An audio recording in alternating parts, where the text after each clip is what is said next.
តើតម្លៃមាសអាចកើនលើស$4,400ក្នុងមួយអោនដែរឬទេខណៈដែលប្រេងកើនការផ្គត់ផ្គង់សន្ទុះប្រាក់ដុល្លារនៅតែស្ថិតនៅក្រោមកម្រិត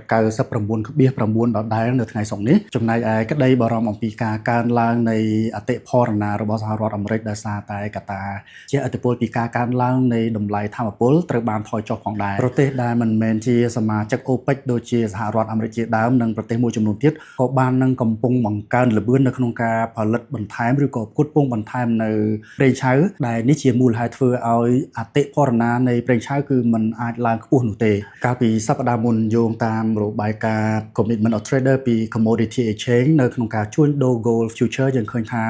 នៅក្នុងផ្នែក Non-commercial ចំនួនអ្នកចូលទិញគឺមានរហូតទៅដល់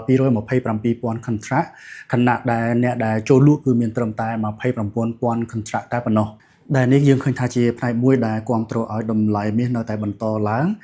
បន្ថែមពីលើនេះយើងឃើញថាប្រទេសដែលមិនមែនជាសម្ព័ន្ធមិត្តរបស់សហរដ្ឋអាមេរិកមានដូចជាចិនរុស្ស៊ីឥណ្ឌាប្រេស៊ីលនិង South Africa ជាដើមគឺបាននឹងកំពុងតែធ្វើ de-dollarization ដូចជាការប្រមូលទិញមាសទុករៀងៗខ្លួនផងដែរជាពិសេសយើងឃើញថាប្រទេសចិនគឺនាំមុខគេនៅក្នុងការធ្វើ gold reserve នេះយើងឃើញថាតម្លៃមាសបានហក់ឡើងលើកម្រិត$4,440នៅក្នុងមួយអោន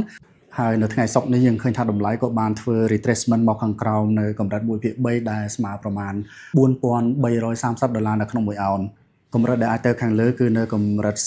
43.30 43.8និងកម្រិត44.40ដែលជាចំណុចគ្រោះកាលពីសប្តាហ៍មុននិងចំណុចមកខាងក្រោមគឺរំពឹងនៅ42.20 41.50និង40.80សម្រាប់ទីផ្សារនៅក្នុងថ្ងៃនេះក៏ដូចជានៅសប្តាហ៍ក្រោយគឺ bullish in control